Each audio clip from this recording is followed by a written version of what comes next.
Hello friends, আমার কিচেনে আপনাদের স্বাগত। আজকে আমি এই ভিডিওটাতে সকালের একটা হেলদি নাস্তা রেসিপি আপনাদের সাথে শেয়ার করব, যেটা খেলে আমাদের ওজন দ্রুত কমতে সাহায্য করবে। আর দেরি না করে চলুন তবে ভিডিওটা শুরু করি। এখানে আমি একটা মিক্সির জার নিয়ে নিয়েছি, তাতে ছোট ছোট টুকরো করে একটা কলাকে কেটে নিয়েছি।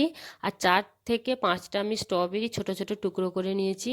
আর এখানে 4 চা চামচের আমি 4 চামচ এতে আমি ওটস দিয়ে দিয়েছি। আর একদম ঠান্ডা ফ্রিজ থেকে বার করা 1 কাপ মতো দুধ এতে আমি ঢেলে দিলাম, একদম ঠান্ডা দুধটা। আর এখানে 4 চামচ মতো আমি এতে মধু ব্যবহার করছি। এগুলোকে ভালো করে একদম ভালো করে পেস্ট করে নিতে হবে, একবারে যেন পেস্ট হয়ে যায়।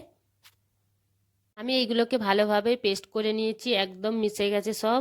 এবার আমি একটা পাত্রে এগুলোকে ঢেলে নিয়েছি। এতে আমি 1 চা চামচ মতো চিয়া সিডস মিশিয়ে দেবো। আর এটাকে 10 থেকে 15 মিনিটের জন্য এইভাবেই ছেড়ে রেখে দিতে হবে। 15 মিনিট পর আমি এতে কিছু ফ্রুটস কেটে দিয়ে দেবো, যেমন আছে ছোট ছোট করে কেটে রাখা স্ট্রবেরি দিয়ে দিলাম। আর এতে আমি কিছু বাদাম কেটে দিয়ে দেবো। আর কিছু পিস্তাকে ছোট ছোট টুকরো করে কেটে দিয়ে দেবো। এগুলো অপশনাল। যদি ভিডিওটা ভালো লেগে থাকে তাহলে লাইক, কমেন্ট, শেয়ার আর সাবস্ক্রাইব করতে মোটেও ভুলবেন না। ভিডিওটা দেখার জন্য অনেক অনেক ধন্যবাদ।